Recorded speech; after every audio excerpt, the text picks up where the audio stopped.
Okay, we are doing another advanced ball striking conversation here. I don't really like to call them interviews because we're just going to talk. And Jesse Perryman, I'm sure a lot of you are familiar with from the Flag Hunters podcast. And Jesse's also an ABS student and working on some of the Hogan modules and stuff too. So we're just going to let it fly like we always do, and we'll see where things go. And welcome, Jesse. Thanks, John. Uh, this is going to be fun. Yeah, yeah. So I think it might be kind of interesting to talk about, you've worked with a lot of these great players, from Arnold Palmer, Nick Price, Lee Trevino, Greg Norman, Gary Player, Faldo, right? And these were all, guys that came out of the Persimmon era, right? So they learned on heavier gear, they learned to hit the sweet spot on a smaller club face, right? I mean, a typical persimmon driver from the persimmon era would be 3 inches wide and maybe an inch and a half to an inch and three quarters deep. So much smaller surface. I would say it's just a different technology. You would have you would have the weight directly behind the sweet spot, a chunk of lead in all those clubs directly behind the sweet spot as compared with the perimeter weighting, which is a different technology, moving the weight to the outside to sort of make the sweet spot maybe appear to be a little bit bigger, but you're not going to have as much feel and where the precision is, right? So Yeah, when you've got the weight directly behind the sweet spot and you hit it a little bit off, you can feel it. You can feel whether it's a little bit on the toe or the heel. And the bigger clubs, you're not going to get that feedback, which I think is, it's kind of a double-edged sword. It's going to help the golfers that don't hit the ball as well. Now they can hit the ball better. Game improvement club, forgiving, better for the higher handicappers, going to make them better. But I question whether it's going to produce the great ball strikers. Because I think the great ball strikers need the precision. They need to know exactly where they're hitting it. If they're off a quarter of an inch, they want to be able to feel that. So that's kind of my thoughts on that. But getting back to these players, all these guys, Nick Price would have grown up in the Persimmon era. Of course, Trevino was a great Persimmon player. Played his whole career in the Persimmon era. Greg Norman, when he was a number one in the world, he was hitting a driver, Persimmon McGregor driver in the late '80s, and his club was from the early '50s. So think about that. So it was over 35 years old. He's swinging a club that's 35 years old at the time, and he's number one in the world. Now, could you imagine that happening now, right? So it would be, right. to 2025. You go back 30 years. What is that? 30. 95, If you go back to 1990 to 95. 2000, yeah. So it'd be like a 1990 driver. I mean, you're Mm-hmm. actually in the persimmon era at the tail end of it. Yep. I think, I mean, Tom Kite won the US Open at Pebble Beach. Was that in 93, 92. 92? And he won that with a persimmon driver, Yep. you know. So that was, you know, still the persimmon era. We're seeing major championships being won with persimmon. So, something to be said for that. So anyway, let's talk a little bit about Trevino. I mean, you worked with him. What really stood out to you with what he was doing? Oh, I mean, just a savant with a golf club. I mean, there's so much that stood out. But my first thought is his ball control. How high he wanted to hit it, how low he wanted to hit it, how much he worked the ball. That really stood out. He never hit one shot the same. Did He you just ever did you ever see him just hit a space ball ever? no, Never, no, right? Not even once. no, Yeah. no. I've never seen Trevino or Gary Player or Palmer or any of those greats that we mentioned at the opening hit Nick a space Price, ball. Nick Nick Price, Nick Norman, Faldo. none of them. None of them ever hit a space ball that I've ever seen in my life, ever.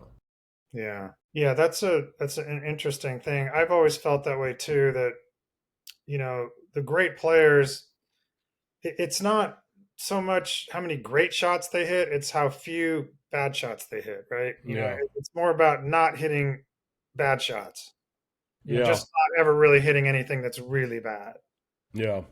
That was, my struggle in college golf and amateur golf in my first couple years as a pro is, I could hit it as pure as anybody when I'm hitting it good, but occasionally I would just hit the space ball, that would just, and I was using a swinger's release and having a timing based swing, and the timing would get a little bit off or something, and you hit the space ball, but you also lose confidence a little bit when you do that, because then you're like, well, what just happened, and then you start thinking, like, hey, what did I do? How did that happen? And then that can kind of snowball into more bad shots and that sort of thing. And I noticed, the guys that I was playing against when I turned pro, the guys that were just winning on these, Australian tour, Canadian tour, the guys that were just consistently up there, always on the leaderboard, winning a lot of tournaments, they just didn't hit space balls. Yeah. They just didn't do it. They just, everything was just maybe not all that impressive.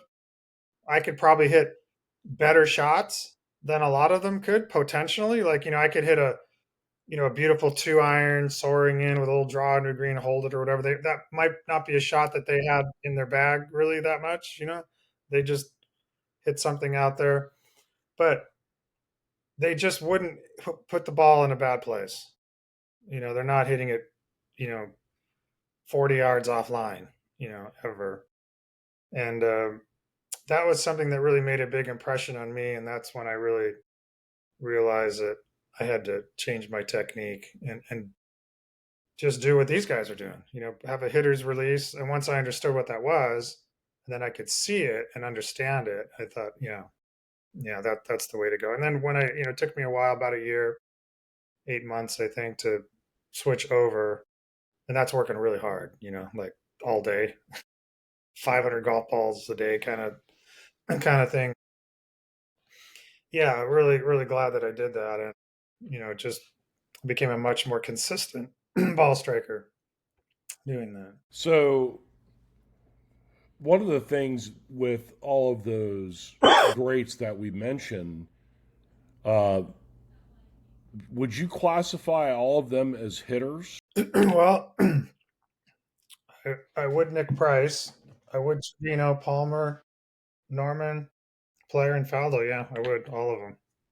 Yeah, and when I say a hitter's release, so what that really means is if you're holding shaft flex into the strike, accelerating the club, and from a down the line view, you're going to see the hands move more left around the body, and the club face looking at the target longer, rather than. And so to do that, you're going to see a right elbow that's a little more locked up going through the strike.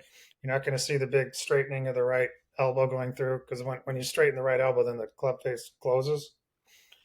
The more kind of relaxed, sort of coming into impact, everything really relaxed and like fluid and relaxed, and timing the shaft. So you'd stress the shaft to transition, and then you're timing the straightening the shaft so that it's in line with the golf ball. Those are the timing based swings and the swingers release. So you're going to see you're going to see the toe very active going through. When the timing is on, that can be good. You can hit the ball very well like that. But when the timing is off, you're kind of helpless really, because you can't really feel where the leading edge of the club is. But if you're accelerating the club and putting pressure on the shaft through the strike, then that pressure is in your hands, and then you can feel where the leading edge of the club is. And I think that's why these guys with hitters releases were consistent. You're going to be able to feel where the leading edge is, and you have that. You just own that every day, every time out, and it's not based upon how relaxed you are and the tempo and all that sort of thing. That's really critical to swingers release. Not that it can't be done. I mean, I did it. I won some tournaments with a swingers release, and definitely had some success. But even in college golf, I think the guys that were doing the best that I saw were had hitters releases, and hitting, people think it sounds stronger, guys that hit it real far and stuff, but it's not necessarily true. I mean, someone like Corey Pavin had a hitter's release, right? And he was a short hitter. So it doesn't necessarily mean long or short. It's just a technique. So then how much acceleration, how much velocity you have, how hard your pivot works through the strike is going to determine how far you hit it. So that's what I teach. And I teach that because I'm 110% convinced it's a better way to do it because I've done both and it's better. I mean, absolutely better. I mean, I just don't even see an argument for a swinger's release, really, other than, sounds convenient. You don't have to be strong or whatever, and you just have a technique that's based on kind of the angular momentum sort of release, it into the ground, into the ball kind of thing. It's timing based. So, see a lot of long flowing, kind of pretty looking swings. People, oh, it's a beautiful golf swing. You know, I saw a lot of not so beautiful golf swings winning a lot of tournaments and a lot of money out there on the tour. So it was a big reality check when I got out there. Yeah, it was. Yeah, you could make the argument that some of the great swingers, come to that had a lot of success out there. And it's interesting the correlation between a lot of swingers and like they're good putters too. A lot of them, for the most part, it's interesting. But Yeah, um, I can see. yeah, you almost have to be. But some of the great swingers that I could think of, like Freddie Couples, for example, or like Phil Mickelson. Mickelson, VJ, Yeah, VJ is a real. and He's a let's not forget Jack Nicklaus with a swingers release. right, right, big time, Yeah, absolutely. big time. The interesting thing, say for example, like Freddie or VJ or Phil, as great as they are, and not taking anything away from their greatness, but their ball striking would disappear, like they would go away for a while. And the former that we've mentioned of all those great names, they were always around. And you can mention that like Scotty Scheffler today is about as close to a hitter through the bag as you can get. And it's like if he has a bad putting week, he's still like 15th. Yeah, But his ball, I mean, he's by far the best ball striker out there, by far, by far. times two, according to all the metrics and strokes gained and all of that stuff that I'm not, really privy on. But I do know that ever since I switched to a hitter's protocol, my ball striking has improved 10x. It really has. It's been an interesting transformation. Yeah, well, when you stabilize the club face through the strike and you don't have as active a toe, rolling over, that's just going to bring a level of consistency through the strike. And then we're also going to control the low point as well, right? So in the later modules, when we get into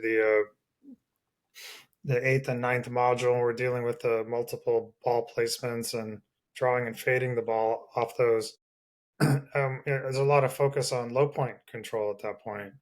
And so if we can stabilize the club face and get more consistent with our low point, then that's a good recipe for hitting the ball better, right? Yeah. Those are two critical things. And of course, we do talk about equipment a lot and what we can do to set up our equipment to be advantageous for us as well. You know, and I'm a big believer in what I call the pie chart. So for those that don't know, if you were to take a circle and you cut it into pie, four pieces of a pie, and I would call for a right-handed golfer, let's say, the quadrant that's long and left, so the upper left quadrant, call that the red zone, right? I'd say that's the red zone because if you're on the green, you've got typically a downhill left to right putt. So downhill left to right putts are typically not as easy to make as uphill right to left putts. So we'll call short right the green zone, that quadrant, and then we've got short left and long and right in the upper right quadrant. We could call those whatever you want to call those, blue or yellow. But I think the bad one is long and left. So if you were to, when I was in college or junior golf, we used to shag our own balls a lot, and I like to hit the same golf balls that I was playing with, rather than range balls. I mean, if I was playing Max Fly HTs or Titleists or whatever, I'd have my whole shag bag filled with those, so I'd have the same feel. And I would go out in the field. I put my bag out there, maybe out there, say 150 yards, and then I would hit, say, 100 balls out there. And then when I walked out there, I could actually see my dispersion pattern. Like there's a circle of golf balls around there, and I would make note to see what that looked like. Was it kind of skewed a little bit to the right, a little to the left, a little bit long and to the left, or short to the right? And that's the kind of information that I think is lost now a lot for some of the younger players. Are not really doing that as much, shagging their own balls. People are going to the driving range, that kind of thing, or they're spending a lot of time, on the flight scopes and the TrackMan and that's Simulators, yeah. yeah, yeah. But the thing that I liked about shagging your own balls is because you're also dealing with the reality of like wind and weather, and I mean it's a real thing where you're indoors hitting into a net or something and you don't have those kind of things. Um, and just walking out there, picking up the golf balls, and just looking at what just happened. I hit 100 golf balls. Oh, there were a couple space balls. Like there's one way over here that I hit, or one way over there. Well, why did I do that? Yeah, I remember that shot. What was that? Why did that happen? On a good day, I'd have a pretty tight circle, around there, but I'd still be able to see which way it was skewed a little bit. Setting up your equipment, I think, so that if you do miss the shot, your miss tends to fall short right, is just going to be over the course of time. This isn't for every single hole, but I mean, generally speaking, it's an easier putt, and if you miss the green, it's an easier up and down from short right of the green than it is over the green long and left, right? Usually over the green, you're down some kind of bank and you're chipping up a hill to a downhill green. The ball's, working to the right. Much harder chip shot, much more difficult than chipping uphill, right to left. So these are things that you don't hear people talk about much, but this is real player stuff. It's a real reality thing. It's a real reality thing. And so what I eventually landed on this idea of setting up my gear so that my miss would tend to be short right and not long left. So flatter lie angles would tend to leave me short right more than upright clubs. You get a little bit over the top with an upright club, you're going to de-loft the face a little bit. So the ball's going to go a little bit farther, come over the top, and the miss is long and left. So the more you flatten out your angles, the more you're going to tend to move that, what I call the left vector of possibilities. You're going to move that over to the right, and you can learn this really quick if you try hitting a golf ball off your knees with, say, a driver. Take a driver, tee it up, get down on your knees, put a towel down or whatever, and see if you can pull it hard left. You can't. You can't pull it hard left. But if you're really upright if you were to take a putter, you could come right over the top, and heck, you could knock it between your legs, right? And you could just chop straight down, right? It could, but you wouldn't be able to do that if you were on your knees. That wouldn't even be an option. So what you're doing is the flatter your line goes, the more the left vector of possibilities. Meaning, if you come over the top really, really bad, and that's your far left vector right there, okay, the more you flatten out your line angles, the more you're moving that possibility to the right, right? So it's kind of like playing poker a little bit, you know, you're just putting the odds in your favor, like blackjack or something. You're counting the cards, you know, and it's like looking at the deck, seeing how many face cards are showing up, you know, and you just that little bit of advantage and a little bit, it just adds up over time, you know, especially, you know, like when I was out on tour, you know, I felt like I was giving up one one putt every 9 holes to a really good putter. It doesn't seem like much. Like, you know, of the 9 holes you play, and the good putter, he just makes one more putt. You know, just the one where I lip out, his falls in. Like, what is that? What tiny bit is that? Yeah. You know, it's not 4 putts. It's not like, wow, this guy's a great putter and I'm a terrible putter. You just, but you see it 2 shots around, one on the front, one on the back. Good putter was picking up 2 shots on me over the course of a round. That's 8 shots a week, right? On the Yeah. greens. Yeah. So if I, you know, played okay, you know, shot even par for the week, you know, made the cut, shot a 73, 71 on the weekend. You know, I pick up my check for $2,500, pay my caddy, put some gas in the car, you know, get to the next tournament. I mean, if I if I'm 8 under par instead of even par, well, made a big difference. I picked up a check for say, you know, $7,500 or something, you know, or more. And every time, you know, I shot say 4 under par, well, that's a week. If I was putting a little bit better a putter, you know, 8 shots, right? That's 12 under. Now I'm, Yeah.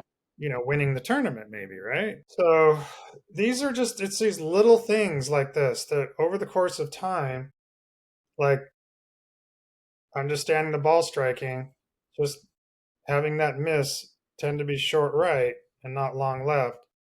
Maybe that saves you 1 shot around, you know, maybe two Yeah. shots around, you know, Yeah.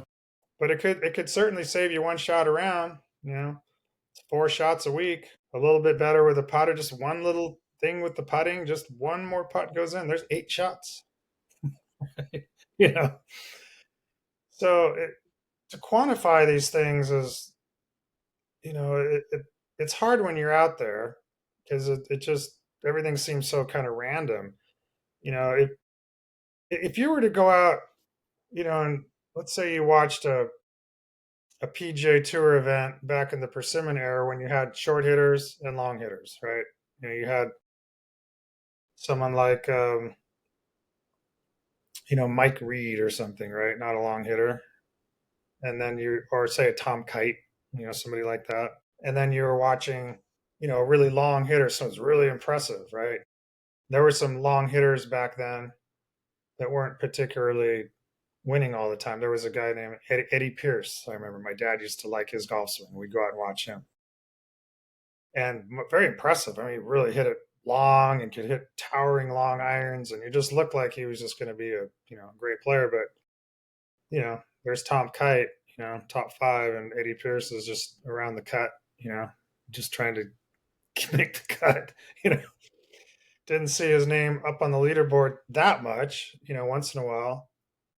Tom Pertzer, right, was another guy that just bombed it. Really impressive, right? Great looking golf swing, hit it hard. You know, he'd go, now that's the guy I got my money on. You wouldn't, if you were to pick, you know, between Tom Pertzer and Tom Kite, right? If you just watched a few holes, maybe you watched them each play like 6 holes, you'd be like, well, that guy, you know, he looks a lot better, right? But at the end of the week, see Tom Kite, right? Yeah. So what are these, you know, these kind of intangibles, really. Why is it? Why is it that this guy, and you just get into the kind of things that you're talking about here when you mention Price and Trevino and Palmer, Faldo. I mean, they just don't hit space balls, right? Nope. Great player, just keeping it in play all the time. The space ball can be a two-shot penalty, especially in the Persimmon era when the golf courses were a lot narrower and the rough was higher and greens are smaller, and it was more of a position-oriented game, and you got penalized for hitting space balls. A lot of times the Boy. space ball was a two-stroke penalty. Yep. It was out of bounds. It was unplayable lie. And you do that. I mean, if you have a bad day and you hit two space balls, I mean, eh, that's two double bogeys, and now you got to make four birdies to get back to par, right? There goes your Yeah. 68, right? Right. You're not shooting 68. You make those four birdies and you shoot 72. Why'd you shoot 72? You played pretty good. You had four birdies, played all right. But those two space balls, right? You know, so yeah, different kind of a game then, but I still think that game exists for most golfers. I think, a lot of golfers that are playing now, amateurs, are still playing a lot of these classic tracks. Those tracks are still around and they're out there.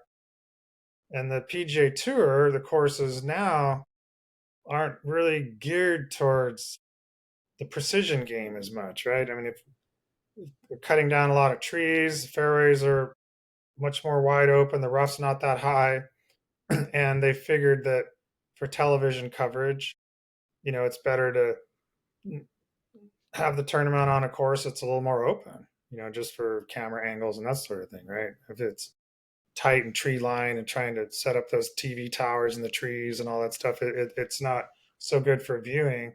So you have the business of golf, right? That's run the tour, but the actual game of golf that a lot of people are playing, they don't realize they're still kind of playing the traditional game. And the best way for them to improve is really going to be getting a handle on the ball control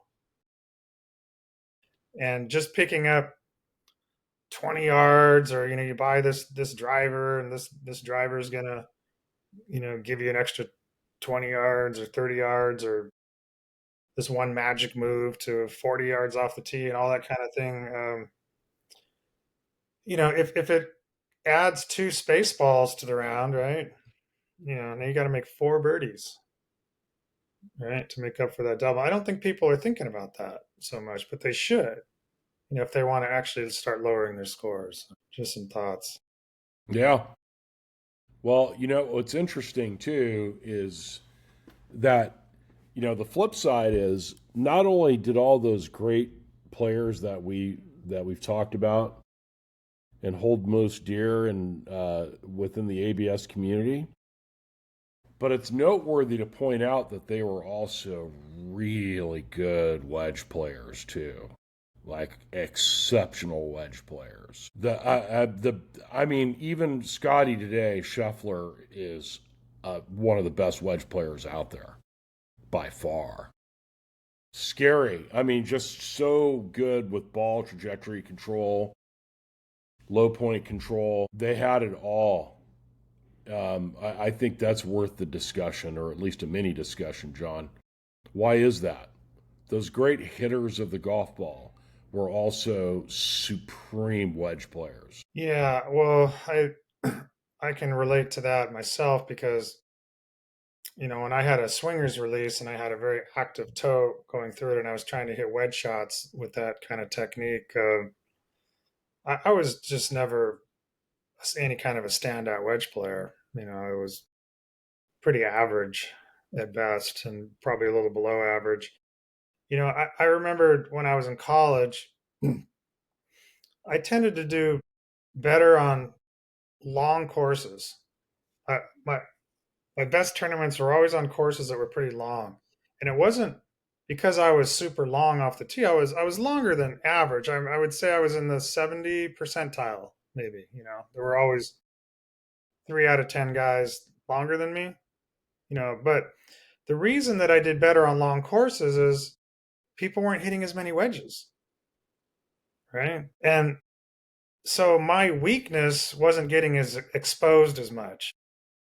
Now, if I was playing on a short course where, you're hitting just wedges all day long, then there were just a lot of guys that were just a whole lot better at wedges than I was, and they had a big advantage over me. And I didn't really realize this until years later, thinking back. But it's like, yeah, like Sandpiper down north of in Santa Barbara, right north of Los Angeles.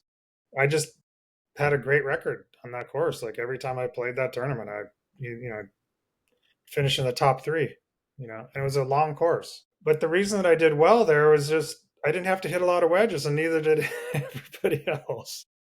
So my game was, I drove the ball pretty well. I was a pretty decent mid iron player and good long iron player. I was a good long iron player, good mid iron player. Got into the short irons, not quite as good. Wasn't hitting a lot of short irons, and nobody was out there. So I had an advantage because I was a little bit better with mid and long irons, and I could drive the ball, reasonably well. And the course wasn't real tight, so it was a little bit forgiving off the tee. So I could go after it a little bit and, get an extra 10 or 15 yards out there. Looking back, other tournaments that I did well on tended to be just courses that were a little bit longer. And the short, up in Canada, there were some short courses that we played, and I usually just didn't do that well because there were guys that were just really, really good wedge players, and they just kind of wedge circles around me, out there. So, I think getting back to what you're saying, that the hitters, a hitting technique is really excellent for wedge play because you're not going to have the toe of the club rolling over a lot. You're going to come into impact and you're going to have that face looking at the target going through, right? Thinner divots, not banging down real hard, better low point control. And I think that's, a really critical thing for good wedge play. So, when you look at the great hitters, I think, wedge technique, hitting technique for wedges is definitely a superior method. Um, a little harder to get that into the driver. Hitting technique for the driver takes a little more strength, a little more training to do that. But if you can get that, you can get the hitting technique into the driver where the hands are working low, left, and around, post impact, club face, looking at the target. Now you're going to have that strength working into the long irons and the drivers, but that takes some strength and some practice and some training to do that. Where the wedges, you can get by, without being strong. It's just more of like a technique thing because you're not, if you're 100 yards out, you're not trying to hit it as far as possible, right? You're trying to just get control of your distances too. And I think another thing too is that I found was when I went into heavier short irons and wedges, my distance control got a lot better because I could feel the club head a lot better. And for me to send the ball, 30 feet past the pin with a heavy wedge, I could really feel I really had to make a lot of effort for that to happen. But with a light wedge, you swing and it's like, oh wow, that just kind of came flying off. I ended up 30 feet long. I couldn't really feel it. Um, it's the amount of effort that it takes. With a heavier club, you can feel the amount of effort it takes to send the ball past the pin. Where when it's more like a fly swatter kind of thing, it's like, oh, that's the right, and that's too far, and that's not enough. That's just right. Yeah. That's too far. It's more like a velocity thing that you're trying to just sort of kind of guess. It's more of a guessing thing.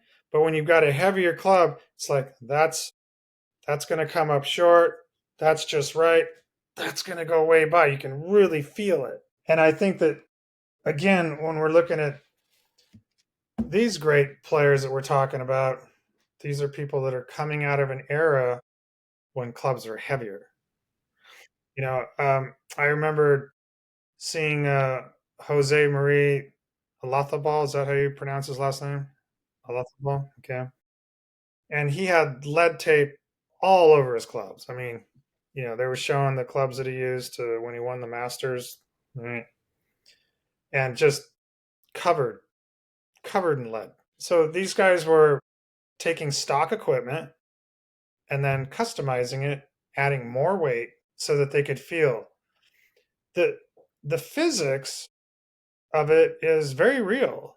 When you add more weight, it changes the impact because if you're dealing with the two basic physics formulas for hitting a golf ball, whether you're hitting it with force or you're hitting it with momentum. So a force hit means you're hitting it with acceleration. F force equals m mass, a acceleration. F equals ma. This is physics. This is the same physics that was used to build the Great Pyramids thousands of years ago, right? The laws of physics is not a trendy thing. Right? It's not like, oh, well, the laws of physics have changed, in the last 30 years. They're different now. No, they're not. It's not. So you've got that formula, F equals ma. Force equals mass, right? Mass times acceleration. Momentum, they use P for momentum. P equals mv, mass times velocity. Okay. Now, velocity is not the same thing as acceleration, right? Something can be moving at 100 miles an hour, but have no acceleration, right? So, say the parallel before impact, what we would call P3 at ABS, from there to impact, if you're at 100 miles an hour at P3 and you're at 100 miles an hour at impact, you have no acceleration. You can have a lot of velocity. You could have 120 miles an hour velocity. You could have 130 miles an hour velocity. No acceleration. You accelerate it from the top down to P3, so from P2 to P3. A lot of acceleration there, but when the club stops accelerating, when acceleration reaches zero, that's not velocity reaching zero, but acceleration is no longer accelerating. Okay? What happens is when you lose acceleration, you no longer have that pressure in your hands that's going to tell you where the leading edge of the club face is at.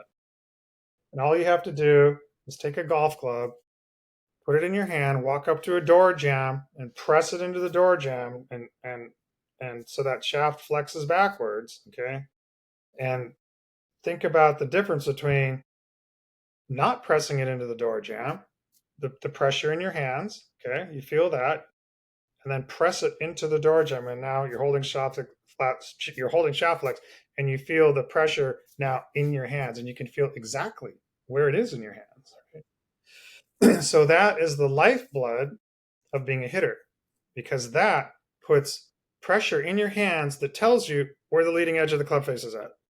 Okay. If you don't have that, then you're kind of guessing. It's more like throwing a dart at a dartboard. Like as soon as it leaves your hand, you hope it hits the Yeah. bullseye, right? It left. Okay, there it is. It left. So it's like you're coming down to P3, and okay, I've released the dart. I hope it's going to come in, to impact properly. And most of the time, it's pretty good, right? Good dart thrower can, get it. But when you actually have that pressure all the way to the ball or even beyond, right? Hogan talked about, he said, felt that he reached maximum velocity 18 inches past the ball. Okay. Yeah. You can get into the feel or real or whatever. You can, people will say, oh, no, it's impossible. Hogan never did, or whatever. But the fact that he was striving to do that, the fact that he was striving to maintain shaft flex and keep pressure on the shaft, I think you have to look at the golf swing as a complete motion without taking a divot. Okay, without even touching. Just if you took a swing and the club, comes in a half inch above the ground, right? In a practice swing, think of it that way. Forget about the ball. I know the physics people are going to say, well, when the ball hits the club, it's going to slow down and, all this stuff or whatever. Well, then take that out of the equation. No ball, swing a club half inch above the ground and try and hold shaft flex beyond the low point. It can be done. I've got videos. I've done it on the YouTube channel. Go back and you'll see, holding shaft flex. And I've done it with a high speed camera. You can see, yeah, it can be done. So that should be the intention and the goal. And hold shaft flex as long as you possibly can to keep that pressure and that awareness of where the club face is. And this is where I think hitters have an advantage over swingers because they can keep pressure longer and they can feel where the leading edge of the club face is for ball control. And then once you have that, then there's different ways to draw and fade the ball, and we teach, I think, the most advanced way to do it. Once you get it, I think it's the simplest way to do it. And we teach ball control through, the more sophisticated way. That the first thing that people are going to do when they learn to play golf, close a club face, they're just going to throw the hands from the top, try and square it up, right? Just throw it, right? Then they're going to take, that doesn't work. So they're going to take their first golf lesson and the pro is going to have them come from the inside and roll the wrists over to try and close the face, roll the wrists over. But now you've got the active toe, right, that you're having to deal with. But, that'll get you down to a novice player. You can get down into single digits pretty easy with that, rather than coming over the top. But we teach, the method that's the next level from that, where we're going to hit the 430 line, work low left and around, and then we're going to draw and fade the ball through controlling our wrist cock through the strike, through up and down to the wrist cock. And that's where you would see the high level stuff. You'd see Gary Player doing that, Faldo, Price, Palmer, Trevino, all those guys, Mo, they're all doing that. So that's why we teach it, because that's the best way to do it. But you've got to get your ducks lined up right before that. You can't be coming over the top and stuff. Then that's not going to work, right? So. Well, I think that we talk about equipment and the intentions behind the equipment, and becoming consciously aware of how we want to swing, and we set our equipment to help facilitate that. But what's unbeknownst to the general golfing populace and a lot of good players is they don't realize that today's equipment has a lot of the drivers are draw bias or hook bias, and the drivers are very upright, like 60 degrees, 62 degrees even, really upright, and they're super light, and they're long. So they're producing even more shaft droop.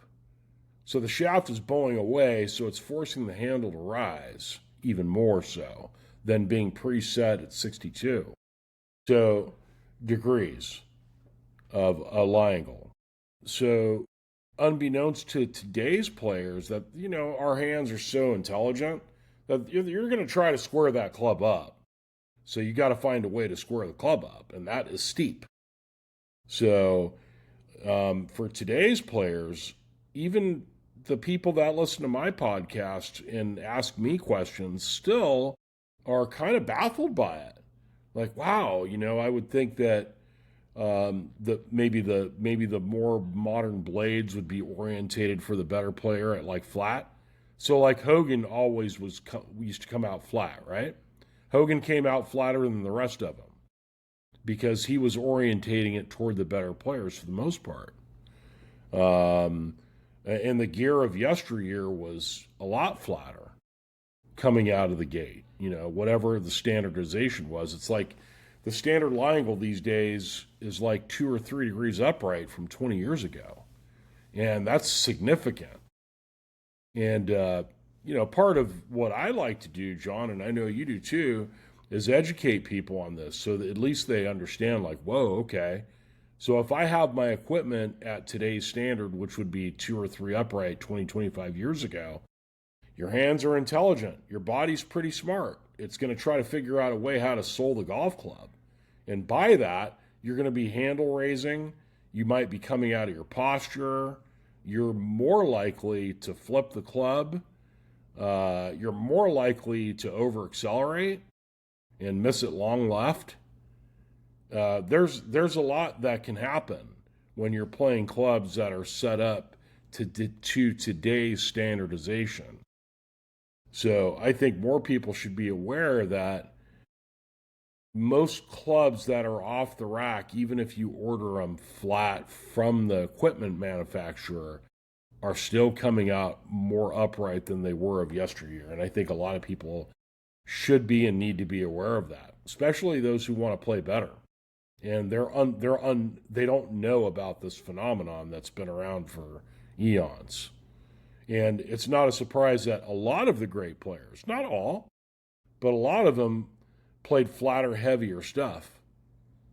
The people that we like play flatter, heavier stuff, and it undoubtedly facilitated them coming from the inside, them coming from the 430 line and being able to swing it low left and around. I mean, good luck trying to swing something low left and around if you're 3 degree upright. If you're at 3 degrees upright, it's going to be hard. It's going to be. I don't think you can do it. But people don't. A lot of people don't understand this, unfortunately. And the equipment manufacturers they're trying to orientate their sales toward the higher handicapper, the dude that or the poor woman that can't, that's throwing it from the top and coming over it, and the club's trying to fix that versus setting the club to fix the over the top move. Yeah, I think, the equipment companies they're doing a really great job taking a 30 handicap and getting them down to 20, Sure. which is what most people are, right? Your average golfer is what, a 30 to a 20, right? Something like that. 15 between 15 and 30, I think. 15 and 30, yeah. So it's getting that 30 handicapper down to a 20, the 25 handicapper down to a 15, that kind of thing, right?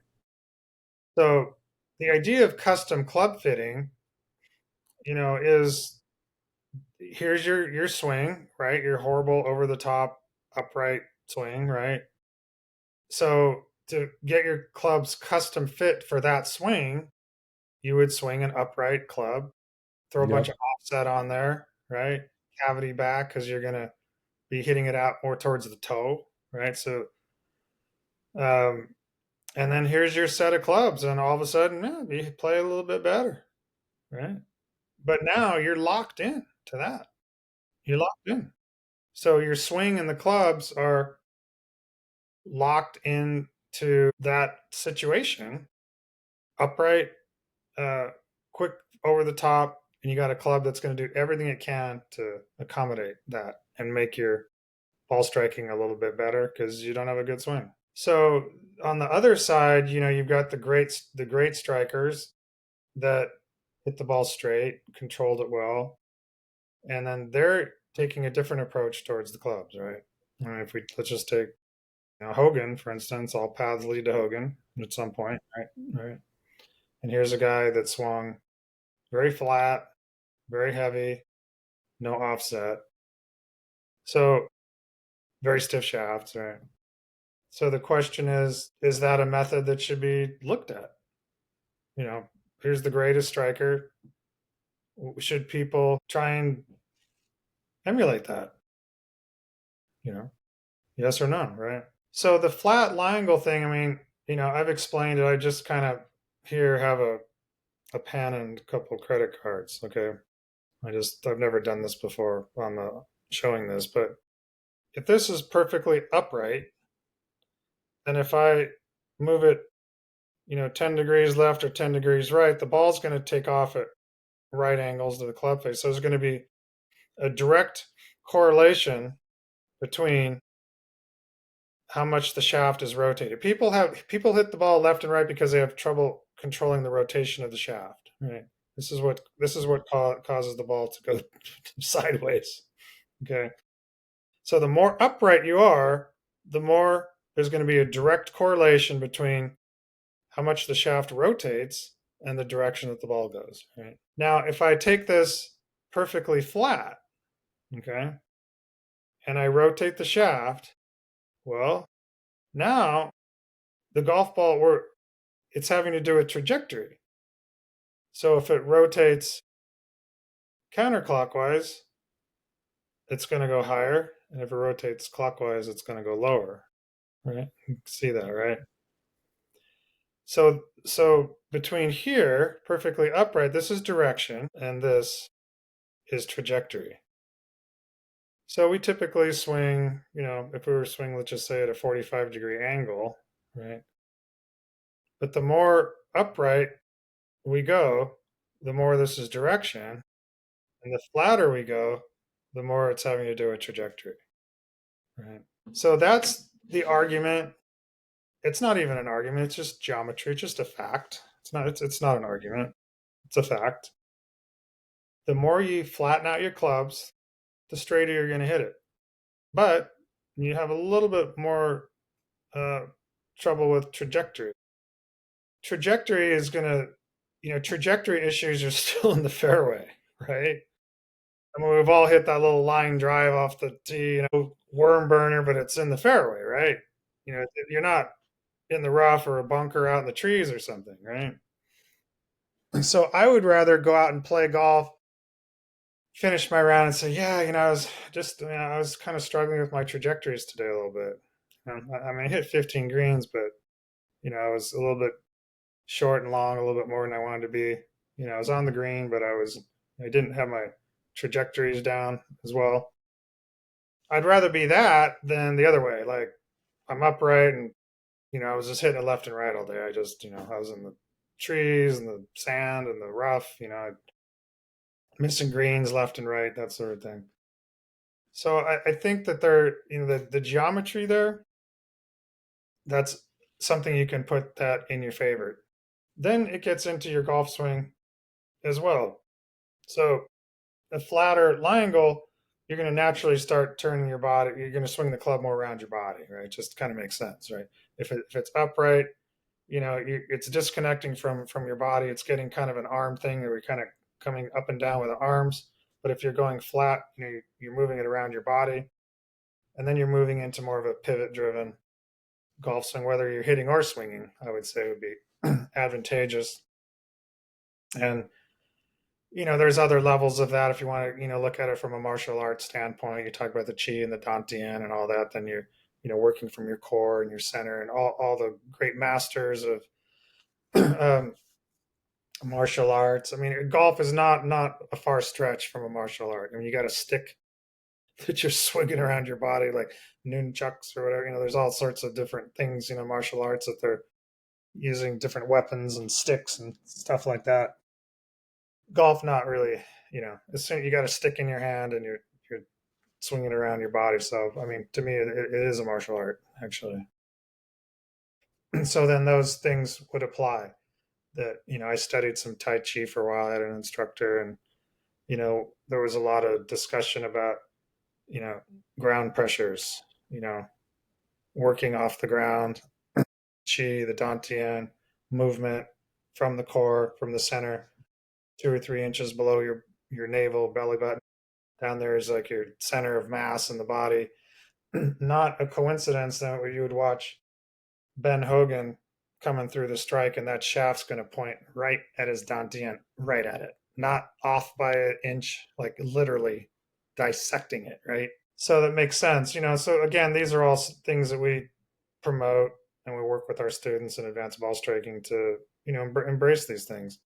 These are principles that have been going on for thousands of years, like in martial arts, ground pressures, pressuring off the ground, the different kinds of pressures that you would have in your feet. You've got uh, your up and down pressures, in this way. You've got rotational pressures. You've got diagonal pressures. You've got the pressures in your feet that would, want to twist this way or that way. You've got lateral pressures, pushing from your right foot over to your left. So this is the foundation of the golf swing, is really down in the feet. And I think, you'd mentioned Scotty Scheffler. We were talking about Scotty earlier, and he's really the guy who's got the best footwork, out on the tour, and he's the tour's best ball striker. So I don't think that's a coincidence, really.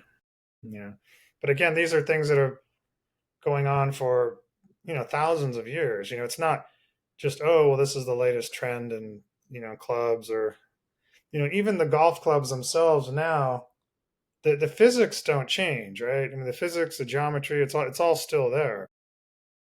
Even people say classic clubs, the classic game, or old school. Like, yeah, I play old school clubs or whatever. I don't really like that word so much because I think it's just a choice. The physics, right? Of a heavier club, a stiffer shaft, no offset. I mean, you could design a club like that today and call it a modern club because it was released in 2025. Does that mean it's old school, or is it just, we're using this particular methodology and principles of physics of the golf club that are going to collide, with a golf ball? If I've got, two things colliding here, right? I mean, whether this is happening, 1910, 1850, 1960, 2025, the laws of physics aren't changing.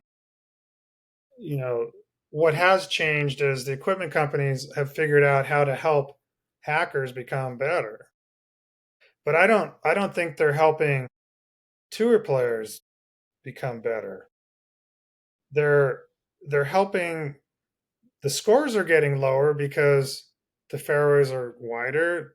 The players are able to hit it offline and not be penalized nearly as much. Not certainly not when I was playing.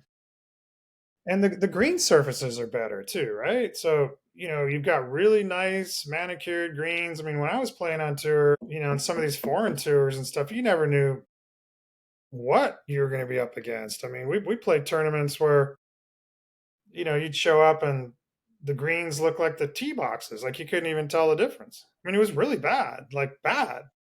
You'd be Hmm. out there like, what? Like a lot of times professional events would be on public courses. A lot of times country clubs wouldn't, they didn't want to give up their course for the week. Yeah. The tour would be over on a public course, and there was a motivation for the public course to give up their course for the week because it would get a lot of exposure, and then people could play the course after the tournament. Like, oh, we watch the pros, and then we can go out and play. But if it was at some Toronto National or something, private club, um, it's not like everyone can show up and go play it, right? They go out, watch the tournament, and then they can't play there. So, Right. you know, Pebble Beach is a public, right? Yep. Public golf course. So people watch the tournament. They're out there. They see it on TV, and then they go and spend their thousands of dollars to go play, and it's a dream week, right? And they get to play the course. It's fantastic that they can do that. Yeah. you know, so there's a business side of it too, right? But my point, getting back to the public course, sometimes the public courses weren't maintained as well as the Yeah. private courses. So, Yeah. and we would putt on some greens, not all of them, but sometimes you just be like, what? We got to putt on this stuff. But the interesting thing about the public courses that had bad greens, um, there's a technique to that. There's a way to putt those greens that's going to give you an advantage over the other guys. And personally, I always loved it when the greens were bad because half the field was eliminated just because they were the bad greens. Guys are like, "Oh no, I can't putt on these greens. This is terrible." They just gave up before. They knew they weren't going to putt well. And the good putters are still going to make more putts than the bad putters, but they're not going to make as many. Not as many. They're going to miss. And it starts getting in your head. Hmm. Those putts that the good putters that they always, those 10 footers that they're just rolling in all day long, all of a sudden they're missing half of them. No way! I can't believe these damn greens. The next off the next tee out, they hit it out. They're just angry about the greens. So I always liked that. I thought, okay, the 144 the field of 144 guys is, just down to, 72 guys now, right? The other half of the field's gone. So I only had those guys to worry about that understood that. But if when you watch the old Shells matches and that sort of thing, even look at the Masters, through the early '70s, going back to the '60s, the greens were slow, right? They're Yeah. Bermuda greens and they were slow. And, a lot of great tournaments were won, on slow greens. I mean, Hogan's great. You have the record at Augusta, right, for a while or something? Um, he may have. Didn't Hogan, like in the '50s or something, he had the tournament record there for a while? Yeah, maybe I think 65 or something like that. 1950 something, but that was on really slow greens, right? Really slow. And those big slopes that they would have on slow greens, it meant that if you hit it right at the pin and you're up on a shelf or whatever, you could still hit the putt. You hit it and it would roll down. It was slow. It was just a different contour. Where now you have the ball actually rolling down these slopes, and it's like a bathtub or whatever, and it's moving around. I don't think the intention of those holes was to do that. They were built around slower greens. So a lot of the older courses would have big slopes in the greens, but that was because the greens were slow, right? They Yeah, would never have envisioned that they get as fast as they were now. sure. And that's a whole nother discussion. I mean, we've talked about golf course architecture, and we could talk about that too. But just getting back to the just the technique, right? It's just a different technique. And on bad greens, my point that I was getting at, the worse the greens, the more it becomes a ball striker's event. You know, Yeah, yeah, because you're just not going to make as many putts, right? So if you're sitting there knocking it inside 15 feet all day long, you're going to make a few. If you're going to, the holes are going to get in the way. Much harder for a guy that's only hitting 8 greens around to just get it up and down on bad greens. Those 4 and 5 footers aren't even gimmies.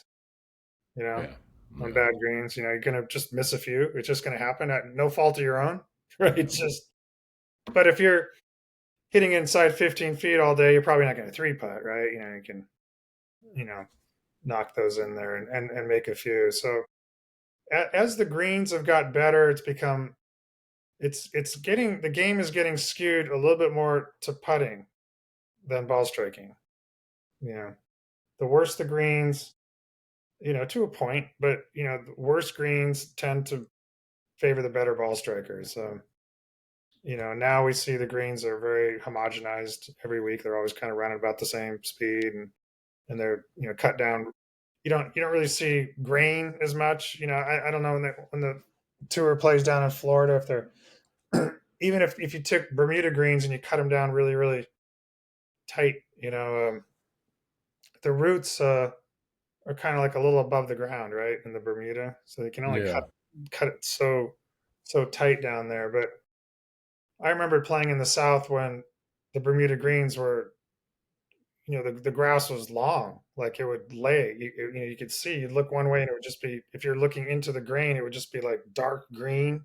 You turn yeah, around and look the other way and it would be like a yeah, shiny, down yeah, grain. yeah. I mean, you could see it. I don't know if it's like that as much now. I don't think so. I don't see Mm-mm. that really coming up much in the conversation.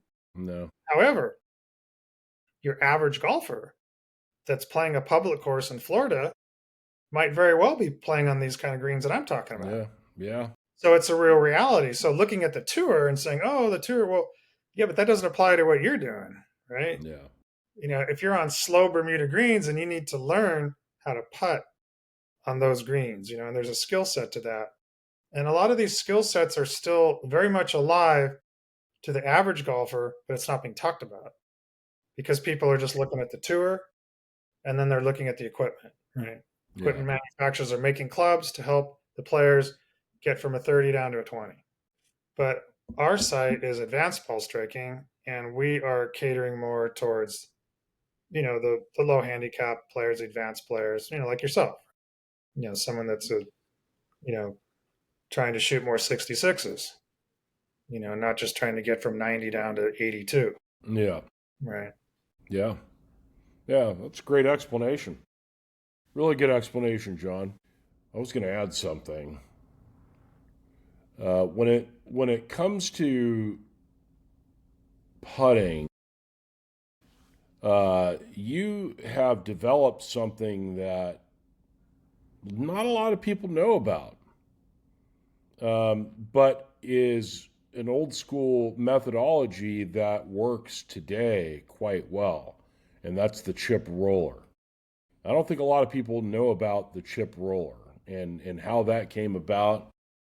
So, give a brief description how that came about, and then coming up with it, applying it, and every time I play golf with you, brother, it's like, dude, I'm watching somebody who is rolling it like Brad Faxon or Norman or Tiger did. Just these great putters, Crenshaw. Yeah, I think, how did it come about? I mean, it came about because I was just putting so bad that it just got to a point where it was ridiculous. When I sometimes I have a student who'll fly out here from Europe or whatever, and sometimes we'll go play. When Mare Island was there, I'd take a student out to play out there, and it was embarrassing. I mean, I'd be hitting every green, and just three putting from 20 feet, and it was just Uh, embarrassing. I'm a professional, and I can't two putt from 20 feet. I really when I when I quit playing, I didn't really play for 13 years, and when I came back to golf to play, I could still hit the ball pretty well, but the putting to me was all practice. Like, I needed to grind and practice, practice, practice, practice to putt just average, you know. And as I learned this in more recent years. The reason was I didn't have good technique. I didn't have good technique putting. And I was playing out at Mare Island. I've told this story before. I apologize for telling it again to people that have heard this 100 times from me. But the famous sports writer Al Barkow um, and I are good friends. We're out playing Mare Island, and I was just having a horrible day on the greens, just horrible. But I missed a couple greens, and I hit these beautiful chip shots up there. Chipping was very nice, very good. And Al said, he said, John, you're such a good chipper. I'm surprised you're not a good putter because, most, you know, good good putters, I mean, good chippers are good putters. They chip and putt well. And I just thought to myself, well, yeah, why is that? Because if there was one, we were playing the let's say 10, the 13th hole, and I was on the fringe of the green, and there was a back right pin, and I was just right of the pin off the green, where most people would putt it off the fringe, right? And I took out an 8 iron to chip it because I felt like I had a much better chance of making it or getting it close than if I putted it. So I chipped it. I hit a nice chip, and it lipped out. And then I thought, yeah, Al's right. What if I just used a chipping technique, the same chipping technique to putt? I just because I had completely different technique. Putting was, you know, my putter was pretty upright. I'm trying to go more square to square, keeping the face, almost like tuck and block, keeping it kind of mm-hmm. square, right? Like this. Shoulders are moving kind of steep, to try and facilitate that. My putter is really light. The shaft's whippy, right? I have a grip that has like a flat surface on it, like a putter grip, right? So I'm not really sure why. I mean, can you really feel the flatness on there to where what are you lining up the flatness of the grip to yeah. So I just thought, well, all right, what if I just made a club that felt like a club I was chipping with? So I went back to um, my shop. I've got a little, basic stuff, loft and line machine and, vices and some things to bend things and drills and files and grinding and stuff. And what I did is I said, okay, my pitching wedge is 18 ounces dead weight, right? And the length of it. So I took a pitching wedge shaft, drilled out my putter, and flattened it so it's the same lie angle. I think I set it up at 56 degrees. Made it the same length. I don't remember exactly what the length of it was, but pitching wedge length. So I added weight. Now, if you look at an iron, it's usually a lot thicker out on the toe than it is, right? Yeah. You have more weight out here, right? Yeah. So I thought, well, I'll balance it so it's the same, because I know when I chip, I feel the weight of the toe, and I would take my chipping technique. I would take it inside and really open the face. Yeah. And now I've eliminated the left vector of possibilities. If I'm taking it in and open, then it's hard for me to hit it over here, right?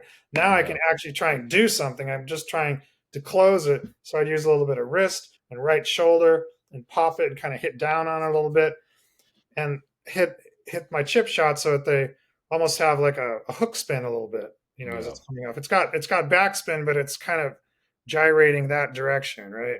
Yeah. With a hook kind of disposition. So I thought, well, I'll just apply that to the putting. I'll just do the same thing. So I took a heel shafted putter. I took a Tommy Armour Ironmaster heel shafted, added a big glob of lead out onto the toe of it so that it was now 18-ounce dead weight from the grip. Ripped off the putter grip that had a flat surface, just took that off, put a round grip on like I would every other club in my bag, driver, one iron, wedges, everything has a round grip.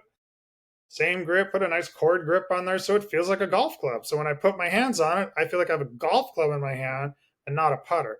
Mm-hmm. I just said, I can't putt. So I'm not going to putt anymore. I'm not going to putt. I can't putt, so I won't. I just won't do it. I can chip good, so I just, casually just called it a chip roller, meaning I'm going to roll it, but I'm going to use a chipping method, right? Weight on the left foot, hands forward, so I've got about 12 degrees of shaft lean because my hands are forward because I want to hit down on it, take it inside, open and hit down. So I'm going to do the same thing with the putter or what is now the chip roller. And with the flatter lie angle, now that helps the club come inside, right? And letting a little bit of wrist hinge to the inside, and my right shoulder moving back like I do when I hit a one iron or a driver. My shoulder's moving back. The same thing. My shoulder's going to go back with the putter. My shoulder's going back. So now it's the same technique that I hit golf balls with. Same. One iron, driver, five iron, wedge, chipping, hands forward, ball a little back, weight on the left foot, come inside, let free up the wrists. And my grip, I'm going to use the same grip that I use with a driver. Driver, one iron, five iron. I'm going to use the same grip that I use for every other shot that I hit. I'm not going to have a separate putting grip. I'm not going to just say that, oh, now I get on the green and say, oh, now everything changes. As you get closer to the green, your clubs get shorter, Yep. get heavier, and your shafts get stiffer. Right? So why then when I get on the green would my caddy hand me upright, light, whippy? It's like as I get closer to the green or as I get closer to the hole, why not just take that same common sense trajectory? Clubs get shorter, shafts get stiffer, club heads are heavier, right? Flat lie angle, consistent, right on down. Set my lie angle the same. So it took me about, I don't know, a couple days, and I just worked on this club, and I made this putter that just felt like a pitching wedge in my hand. I bent it flat. I think I set it up at 56 degrees for the shorter club, and then I bent the shaft forward about 12 degrees, so that when I put my hands forward, Now I have no loft on the club, right? So I'm not hitting it. When I say I put 12 degrees of loft on it, yes, but then as I put my hands forward, it's back to square, right? So the interesting thing was I already had the technique because I had good chipping technique, so I just used that and I just put the ball down, and immediately I now go from a horrible putter to a good putter. I'm not saying I'm a great putter, but I'm a good putter now. You've seen Yeah. me roll it, right? I mean, Yeah. you know, I don't make every putt, but I mean everything. At least everything looks like it's got a chance. When I Yeah. hit it, it's like it looks like it's got a chance. And whether it goes in or not, it putting is a little bit more difficult in that the ball is rolling across the surface, right? So there's things that can Yeah. happen when the ball's in Yeah. the air. You almost kind of have better control over it when it's in the air. It's not hitting things. It's not unless it hits a bird or something, or there's maybe little air pockets sort of. But for the most part, you have better control of the flight when it's in the air than when it's rolling across a green. It's kind of moving around. Now I'm putting that hook spin on it. So then after, I did that and I started to make putts, and it's like no practice. All I did was change the club and the same technique I was using, the same. Now, most people, including myself, would thought, well, it just works for me. It's a John Erickson thing. It works for me. Yeah. So I was down visiting one of my pro friends, Chris Moe, who's played on the PGA Tour, and I think he finished top 20 in the British Open one year. Great player. Won the California State Amateur, college All American multiple times. He was teaching down at Alameda Golf Course. I think maybe you played a tournament down there recently. Oh yeah, Corica Park. Yeah, Corica Park. So he was teaching down there, doing golf schools and stuff. I just, I was in the area, so I just popped in to, say hi. And so we just caught up a little bit, and then I took that thing out on the green, and he's looking at that. He goes, "What's that thing you got?" And I said, "Well, it's just this kind of thing I've kind of figured out." So I said, "All right, $20, man. Let's go 18 holes." He's using like a long putter. He's having a horrible Chinese, terrible, you know. And I don't know. I think after 18 holes, I was like 5 up on him or something. I mean, just wiping him out, right? He's like, "All right, we'll go again. Let's go another." I just wiped him out again. He was like, "All right, Chris, you sure you want to double down on me again here?" So I said, "Try it out." So I give this thing to him, and I just show him the basic technique, just like you're chipping, weight on your left foot, just let it come inside. He's a good player. He knew exactly what to do. He just starts rolling it perfectly. Just the ball's just rolling, just perfect off the face. And now he's just making putts left and right. And he's like, "I can't believe this. I can't believe this." I'm like, "All right." So he goes, "You gotta make me one of these, man." I'm like, I just gave it to him. I said, "I take it. I'll go make myself another one." So it's so he went out and I talked to him, and he starts winning all the section events and stuff, and he's just cleaning everybody up like, what are you doing with that thing or whatever. So so that was the first person, a good player that I got some feedback also using that. And then Neil, who's on our staff, started using that method and then started going out and winning all those national Hickory Opens over there in the UK, right? And the Irish Hickory Open, the English and the Welsh and the Scottish and all that, and starts cleaning up. I don't know, he won like five or six national opens or whatever there, and holding all the big trophies and everything. And he's using the chip roller, and it's like, okay. So I start making some of these for a few of my students. And Bob, if you're listening, I'll be making yours here. I know he's been bugging me about it. I've been in court and I've had some real estate nonsense to deal with this last couple of weeks. But yeah, getting on that. And then we've been talking to a company about getting some of these made. So, it is it something that can work for average players? I think absolutely, because it's just good technique, right? So the idea is that you're trying to do something rather than nothing. Like before, putting was like trying to just keep everything passive, right? Trying to like keep your legs still, keep everything still, keep your Yeah. head still, just keep. like dead hands, right? And just letting the club just pendulum back. The problem is we're not a pendulum, you know. We're turning like this. Pendulums are like this, right? Up and down. But that pendulum Yeah. doesn't work like this. Yeah. Pendulum like this. But we don't do that. We Yeah. can't. As soon Yeah. as we go like this, a pendulum thing. So there's no pendulum going on. All right. So we've got some of the students using this thing, and it's heavy, it's stiff, there's no offset, and use a chipping technique. And now, when you practice your putting, you're also practicing your chipping because you're using the same technique. And when you're practicing your chipping, you're actually practicing your putting too, which is really nice. So it saves you some practicing time.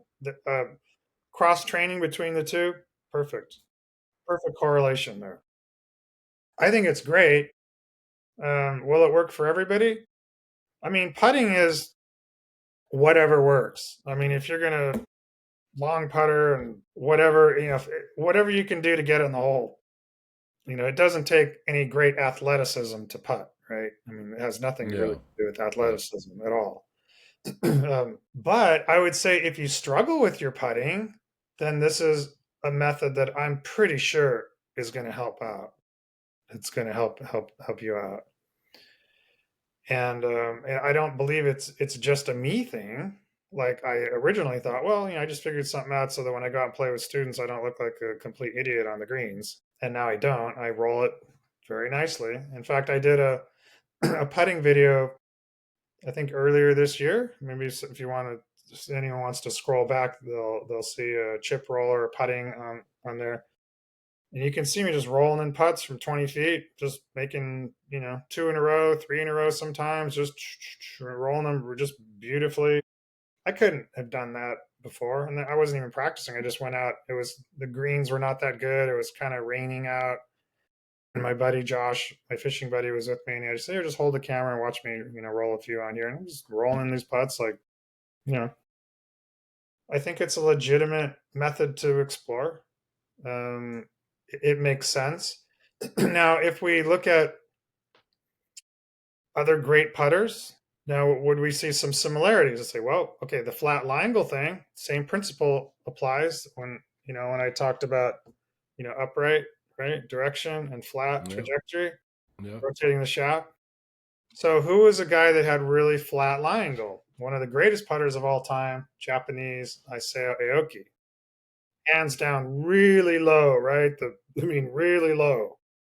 Yeah. Putted like this, right? Remember that with a flat lie Yeah. angle? Yeah. Remember the toe was way up in the air? Oh I yeah. mean, the toe up in the air, he could have just bent it, right? He could just bend it, that it wouldn't make any difference. He just happened to have that putter decide, okay, I just won't bend it. I'll just leave it. But you could bend it. But it was basically the lie angle, all right? So we got Isao Aoki with the flat lie angle, proving that point, that legitimate, right? Let's talk about heavy. 18-ounce putter, Lauren Roberts, right? 18 Yeah. ounce. Yeah. Really heavy. 18-ounce, more than a pound. Tiger too. Tiger had a very, yeah, you would know that more than me, but you said you picked up Tiger's putter or something, it was like super heavy. I couldn't believe it. Yeah, really heavy putter. Yeah. It felt amazing though. I mean, it felt like wow, I can actually control this thing. Yeah, Yeah. so we got the flat lie angle, we have the heavy weight, right? Okay, we got those two things. Um, then you've got the Ben Crenshaw, bring it inside and open it up, right? You'd see Yep. him really fan it open coming inside. Yep. Exact same thing that we're doing. It's exactly the same, right?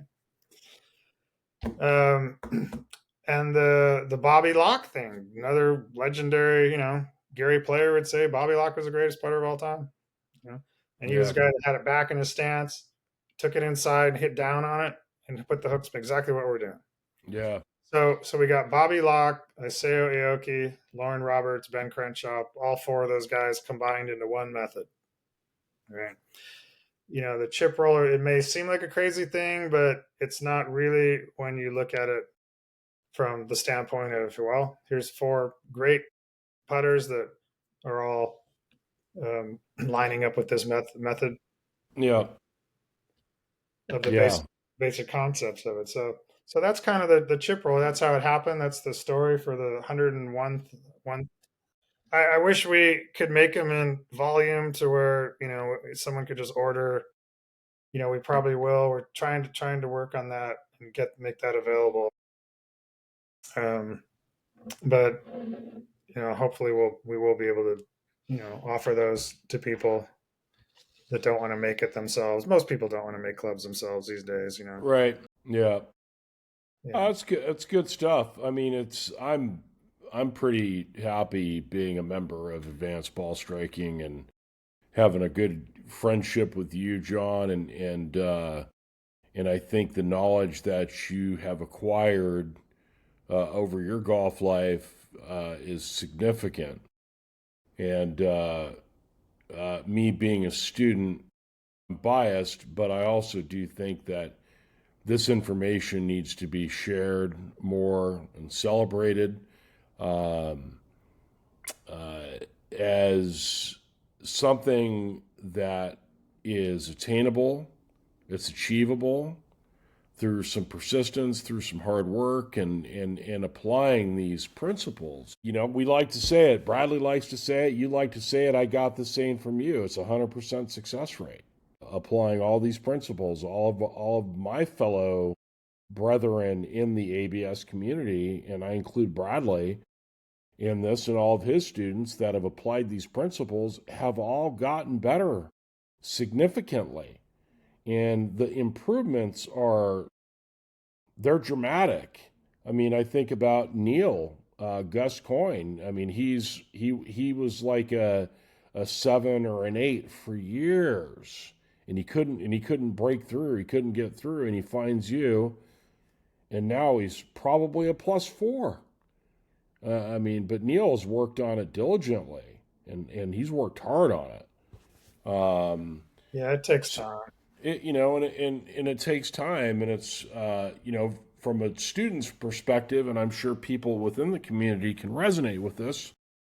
But for those who are thinking about it, interested in, the one thing that I'll tell you is that learning this advanced methodology, it's not easy. However, the stages that you go through learning, going through the different mods, mods 1, 2, and 3, I can think about, and how to come into the strike and use the ground. I mean, it's like all of the greats came into the strike and used the ground pretty similarly. And those 3 mods will teach the practitioner how to do that. For me, myelinating those new neural pathways and the repetitions of the drills um, has really created a lot of other manifestations. So it's like my hands have a higher IQ depending on the shot that I want to hit. Right. I feel it in my feet and I feel it in my hands. It's interesting. But if you think about the hands and how we train the hands and how we train the pressures in ABS, you're creating, if you believe in the homunculus theory, that your hands, the sensory nerves in your hands, occupy 30% of your brain. And it's interesting how doing the drills and learning and graduating up to the different modules, how this really entrains your hands into having this kinesthetic and somatic awareness of, whoa, okay. So now I truly know what it feels like to really hold shaft flex, because I can feel that pressure. For the Yeah. golfing machines, the number 1, right? The number 1 pressure. And maybe the number 3, the forefinger, and the number 4 power accumulator. You can feel all of those things when you train mods 1 through 3, and it's powerful, especially under the gun, because it starts to become intuitive. Learning how to shallow the golf club, learning how to slot it. I mean, you and Bradley talked about slotting, how to slot the golf club, and come into a shallow manner. These things are going to be trained by doing the drills and it really is a journey. I mean, for those who are just hearing my story for the first time, I started the drills during COVID, and it took 6 months, and I had nothing else to do. I mean, other than I was home, I wasn't working or anything, and I hadn't even started my podcast yet. It was still an idea. So all I had was I was doing the drills, and I completely changed my golf swing in 6 months. And I played in a tournament down at they call it the Muni down at Santa Barbara Golf Club. It's a really fun little Muni golf course. Same designer as designed Riv Thomas, and classic Southern California Kikuyu golf course, and super fun. Some good holes, good tight driving holes, good par fives. Well, I went down there and I played my first golf tournament in over 10 years because I hardly even played because raising kids. And I hit 30 out of 36 greens and I missed one fairway. And I only realized that after the fact. And I'd never done anything like that before in my golf life, ever. Having that kind of control, the ball control, to do what I wanted to do on the golf course. And I think that this is noteworthy, me saying, and I don't know if I've said this before, but kind of subconsciously knowing that my technique was good, it allowed me to let it go even a little bit more. Like it allowed me to relax a little bit more out there. So I thought that was an interesting manifestation of it. But 6 months of really good work, good hard work, and not seeing things happen on the golf course quite yet as far as how I wanted to, but I started to see changes. Like my misses were starting to get tighter, and I started hitting less space balls. Like I was good for a couple space balls around. Yeah. Even when I was playing good amateur golf, I was good for a couple of them. A lot of times I'd get lucky and it'd hit a tree and just come straight down, or even kick back in the fairway. But, you know, I was one of those kids that was classic swinger, pivot stall. I didn't know any better. But the things that, and the other thing that's noteworthy too is getting my clubs bent really flat. I didn't realize that how much that was going to help facilitate the whole process, especially coming through the strike, being more rotational. Hands are lower on the ground. You're more in the ground.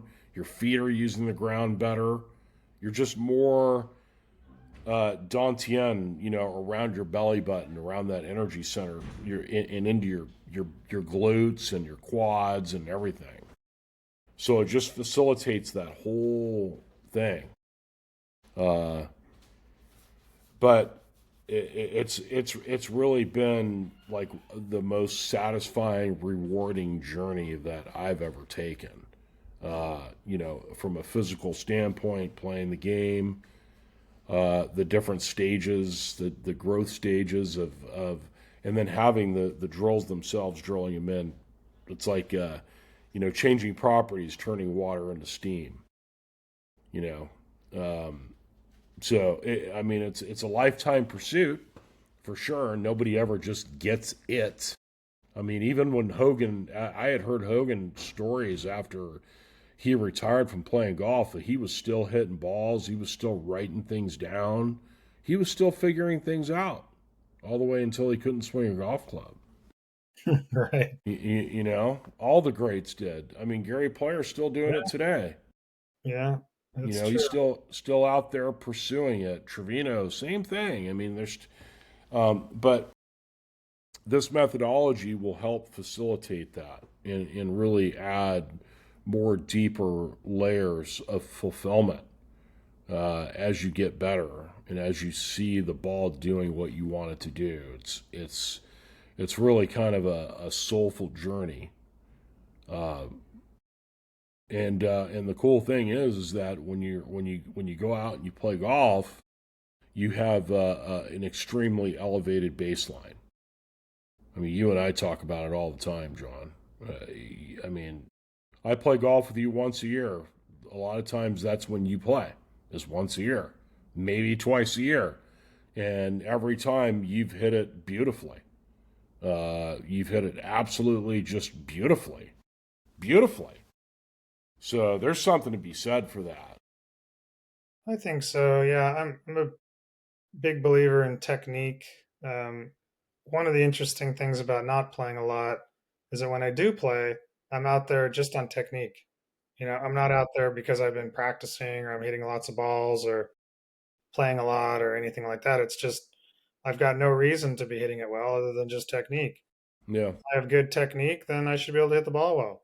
The main thing is just to, I just go out and try and hit it solid, commit to the shot, see in my mind's eye what I'm trying to do. I'm going to hit a little draw off the tee here or whatever. I know in my body what I need to feel, especially like in module 9. So it's like I just okay, not going to have any swing thoughts other than just the feeling, the overall feeling of like back and through like okay, I Yeah. need to feel this.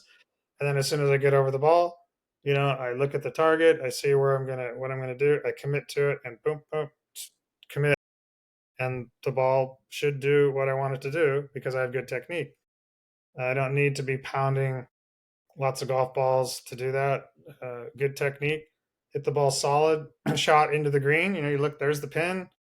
Where am I aiming? Am I aiming to the middle of the green? I'm going to cut it into the back right pin.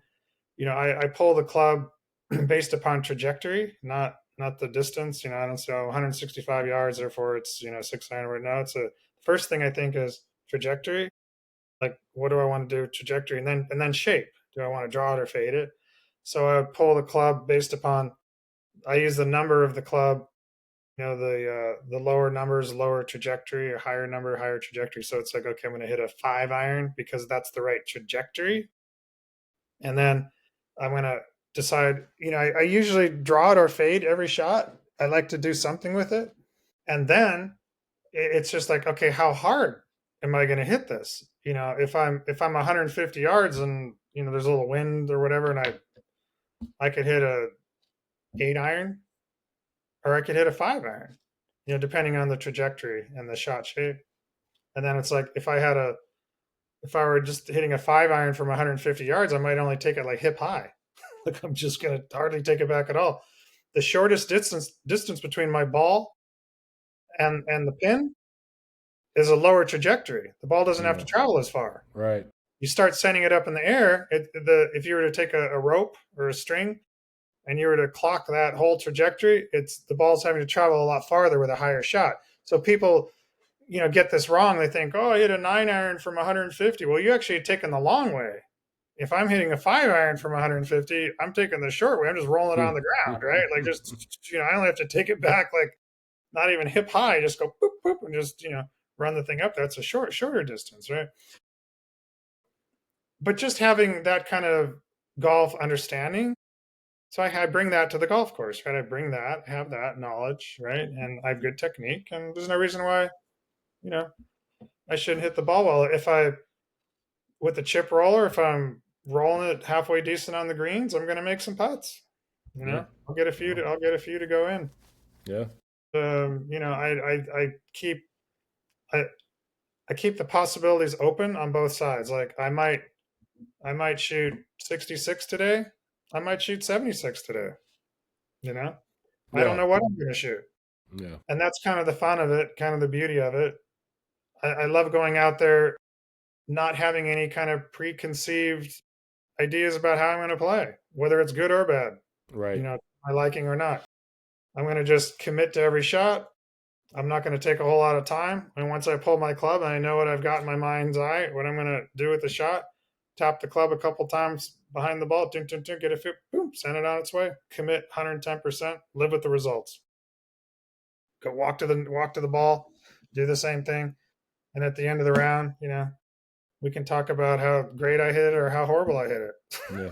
you know, I mean, golf's a hard game. I don't care who you are. There's going to be days when it just isn't there. Just not playing well that day. That's it. The next day, I think you talked about a round that you played. Was it at Pebble Beach that you shot like a really high score and then a really low score, or something crazy? Yeah. What In was the that state story? amateur. Oh gosh, that was years ago. I shot 84 at Spanish Bay and then 66 at Pebble. Yeah, how about that? Yeah. I didn't And that shoot one round in the 70s that week. so so one day you're shooting 84 and you're just thinking I'm just absolutely just this is as bad as I can play, right? Yeah, I wanted to like quit golf. And then the next day you shoot 66 at Pebble, which is like any great Yeah, player in the world would be happy shooting 66 at Pebble, right? I was out of my mind. And that was the next day. Yeah, I mean, what a great lesson, right? To just know to really take that to heart, right? Because you just never know. I mean, it's a new day. Whatever bad things happened the day before, all of a sudden you played 5 holes and you're one under par, two under par or something. You're like, well, things are going better today than they were yesterday. And then another 5 holes later, you're three under par, four under par or something. And you're like, well, you know, yeah, yesterday I was six over. yeah, yeah, So, yeah. Well, you know what's interesting about that story though is that I knew I was playing well. I just had a bad day. And that night, I was watching Golf Channel and I was laying in my bed, and it had like, I can't remember the exact British Open, but Nicholas lost by a shot and he shot 82 in the first round. He shot like 82, 66, 65. I mean, he just absolutely finished with a flurry. So I kind of that planted a seed in my head. Like, oh, okay, I mean, well, I'm not Jack Nicklaus, but it's possible. At least it's possible. And I just went out the next day and had nothing to lose. But anyway, I mean, that is the beauty of golf. It's like you're never too far away. The reality is that you're never really too far away from playing pretty well. Um, and also the flip side of that reality is when you're playing well, you're never too far from playing like crap too. yeah. So it's understanding, building great technique, and understanding these phenomenons, these intangibles, uh, and having what Mo called, I thought was one of the most important pieces of advice that I've ever heard in my life was he said a relative attitude of indifference. And, in current psycho speak, that would mean non attachment. Um, Hard to get there, but it also comes with an understanding that, hey, I'm human, I'm flawed, I'm going to hit bad shots no matter how good my technique is. So, with the acceptance of that, then I'm going to go ahead and move forward and just whatever. I mean, Ben Hogan said it best, the best ball striker, in my opinion, that ever lived. He said, when my game changes when I stop trying to do many a perfect thing on the golf course. So basically cut himself a break. And then it just freed him up even more. So think the two are intertwined, John. I mean, one's attitude, one's perspective, and when you combine that with superior technique, you're gonna have something very special. You're gonna be able to play a game that you love very well. And you mentioned it the other day on the phone. One of the points of life is to achieve excellence, and I thought that was really well said and very meaningful. Well, yeah, George Knudson, talked about, to gain control, you got to give up control, and I think that's just really true. I used to think about that when I was playing out at Mare Island a lot. The wind would be blowing, the fairways are narrow, and it's just like it's easy to just try and kind of steer something out there, and just like to just commit, see what you want to do. I want to hit a little bullet fade down the left side and let it, just boom, boom, boom, just let it happen. Focus and just feel like you're playing a little bit of reckless abandonment. Yeah, Commit to it and don't worry about the results so much, like it's going to go here, there. You just see what you want to do and just try and do that, and hit smart shots, intelligent shots, but the percentage shot, right? But commit to it. And as Yeah. soon as you start thinking, don't hit it there, don't hit it there, that kind of thing, Yeah. It's going to go there. It's going it's to go probably there. going to go there. Yeah. John, you and I could talk all day, all night, pal. Yeah. Uh, We'll do it again here. yeah, Yeah. we'll do it again. We'll go a little bit more next time into Hogan, into your findings and the story behind that, and anything else we come up with. Sounds good. Okay. Well, I hope people have some spare time to listen to this, and maybe there's a couple little gold nuggets in there that can help people out, hopefully. Um, Advanced ball striking, visit us, visit the website. The forum is great. Forum.advancedballstriking.com. And anyone interested in joining us, you can poke around that forum, and there's just thousands of pages and posts and students that have jumped on the journey and done the work and are just having great success through different threads and stuff on there. It's a great community. People are getting better, and it's good. So, but thank you, Jesse, for coming on. It's always a pleasure, and Thank you, we'll John, for having yep, me again. we'll we'll see y'all soon. Over and out.